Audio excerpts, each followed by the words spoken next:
Welcome to the Property Corner with myself, Rowan Alexander.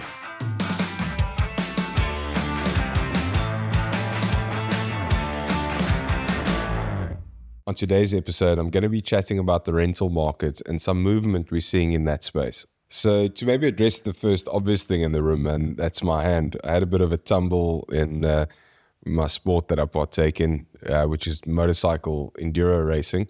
Had a tumble and I broke my hand. So excuse the brace for those of you that are watching this on the video platforms, just to get that out the way.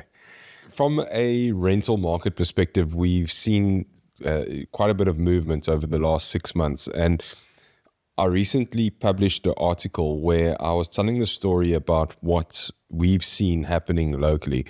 It's important to understand that we are based in Cape Town and that a lot of the things that we pick up on early on a ground floor level has got to do with our local markets. So when comparing it to national figures and national reporting, always be mindful of what I'm going to be speaking about now, particularly relates to Cape Town and more specifically the northern suburbs. I will contextualize it to help us understand what's happening in the greater market and where we fit into that space. But there's been a significant shift in Cape Town, especially over the last sort of 6 months. So if we rewind back to COVID 2020, there was a lot of interest rate reduction post-COVID. And what happened in the rental market was you had a huge sort of drain of renters because people that couldn't previously afford to buy, who were sitting in lease agreements for the first time in a very long time, qualified to buy the house which they might have wanted. So go back to pre-COVID, they were sitting in a position where maybe they felt that they could pay more than what they were paying in rental towards a bond. But the bank's lending criteria actually stopped them from qualifying for their homes. When the interest rates then went down, that opened it up for them to enter into the ownership market. And a lot of your top sort of profile tenants actually opted to buy property because interest rates were low and they could afford it. So we had pretty high vacancy levels in the end of 2020 into 2021 when interest rates were low. As interest rates started climbing, vacancy levels dropped. They normalized again because your tenants were more restricted in being able to qualify to buy. So since the end of 2021 into 2022, we started seeing that vacancy levels normalized, but homeowners or investors who were acting as landlords were still nervous about what had happened in the 2 years prior. So they were very hesitant to raise their rentals. Rentals sort of stagnated over that 2022 into 2023 as people and landowners or landlords were simply relieved to have a tenant, and they passed that benefit on to the tenant themselves rather than upping rentals. Now in 2024, the big shift that we've seen is rental vacancies are very low and interest rates are at one of the all-time highs. While it's at least of the highest that it's been in the last 5 years. So affordability strains are being seen from landlords right down to tenant level. But because vacancies have dried up, you're now in a position where landlords are actually starting to try and recover some of the growth that was lost in rentals over the last 3 to 4 years. So as leases are now coming up for renewal and landlords are in a position where they're not concerned about vacancies, we're seeing more aggressive rental escalations. To put that into perspective, over the 2020-2021 period, we had a number of landlords who said to us, leave the rental exactly the same as long as my tenant signs for another 12 months and I've got security. I'm not going to raise the rental. And then we started seeing that creeping up to a 5% escalation, whereas now we're seeing landlords putting through 7.5%, 8%, 9%, 10% rentals. And why something like 10% while it might seem high, if you look at it in a single year snapshot, once you consider it over the last 4 to 5 year period and you put it into perspective, and you realize that that base rental is actually below market value, then the 10% becomes far more palatable. But this is as I say, something that we're seeing at a very local level. On the other front, though, on a national level, there's been another article, not the one that I wrote, but one that was done by TPN and Trafalgar. They actually looked at a national level. And some of the interesting things that were coming out was that measured against 2023, most of the provinces are actually seeing some good growth in 2024. I'm just going to quote some of their figures. I see in the Eastern Cape, they're showing steady year-on-year growth of 5.6%. Let me have a look at the others. You've got Gauteng. They're coming in. The average rent of a property in Q1 in 2024 is 8,943. And they're on the brink of surpassing the average of 9,000 Rand, which is a national average. And, this report sort of continues in that same theme, where KZN unfortunately becomes the first province to see negative rental growth. Limpopo, Free State, and Mpumalanga, those are provinces that are carrying momentum and are on the upward curve. But one thing that their article and report doesn't necessarily show you is the context of from which they are trading.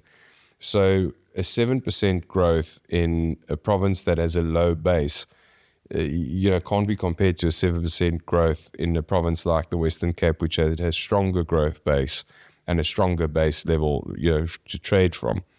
The Western Cape, as an example, only saw a 3.8% national growth, but it remains the highest rental in the country, average rental of 10,300. So always be mindful of the base from which it's coming. Then they attribute, some of the interest rates, the changes to how that affects the rentals, and they acknowledge that the increase or the higher rental, higher interest rates are putting pressure on affordability in the tenant space, and that sort of links in very closely to what I'm saying is that if you look at it in isolation in the rental market, tenants are under pressure to pay rentals because they are paying interest on every other form of debt that they have, which then leaves their residual income to repay their rental, puts that under pressure.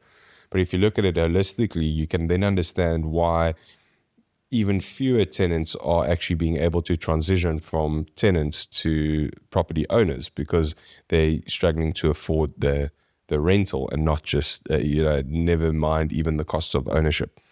In the Western Cape, though, I think part of why we have a little bit of a different, why we have an anomaly is the fact that the Western Cape demand is high.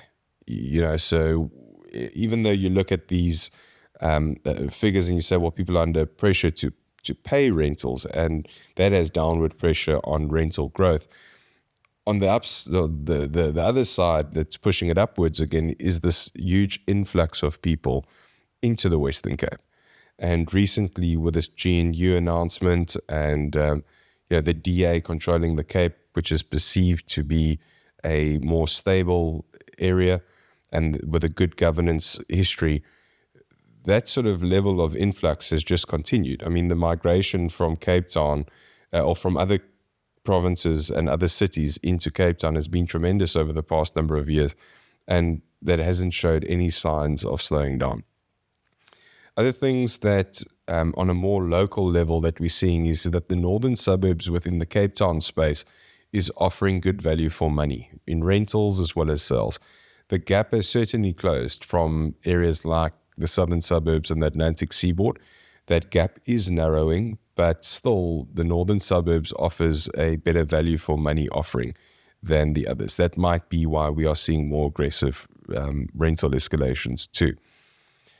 Over the past 10 years, 15, 20 years, there's been a lot of decentralization of business hubs.